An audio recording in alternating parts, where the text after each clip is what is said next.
Hi எல்லாருக்கும் good afternoon. நான் இன்றைக்கி என்ன குக் பண்ணியிருக்கேன் அப்படின்ட்டு நான் சொல்கிறேன். இன்றைக்கி பார்த்திங்கன்னா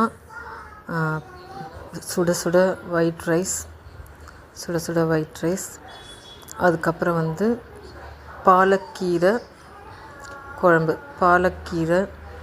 அதுக்கப்புறம் பச்சைப்பருப்பு இதெல்லாம் போட்டு வெங்காயம் தக்காளிலாம் போட்டு பாலக்கீரை குழம்பு, பாலக்கீரை இல்லை பசலிக்கீரை. அதுக்கு அடுத்தது பார்த்திங்கன்னா இதில் மிக்சட் வெஜிடபிள், பாக்கி இல்லை எல்லா காய்கறியும் சேர்த்து, அதில் சௌச்சௌ இருக்குது, அதுக்கப்புறம் நூக்கல் இருக்குது, கொத்தவரங்காய் இருக்குது, அதெல்லாம் போட்டு மிக்ஸ்டு வெஜிடபிள் பொரியல். அதுக்கப்புறம் சிக்கன் பெரட்டல். இது இது மாதிரி கீரை குழம்பு, ரசம், சாம்பாருக்குலாம் ரொம்ப நல்லாயிருக்கும், செம்ம டேஸ்ட்டாக இருக்கும். இன்க்ரீடியன்ஸ் கம்மி தான் இதில். அதுக்கப்புறம் அப்பளம். உங்கள் வீட்டில் என்னன்னு சொல்லுங்கள், கமெண்ட்ஸ் பண்ணுங்கள். நல்லா சாப்பிடுங்க, நல்லா இருங்க. என்னுடைய சேனலுக்கு லைக் கொடுங்க, சப்ஸ்கிரைப் பண்ணுங்கள்.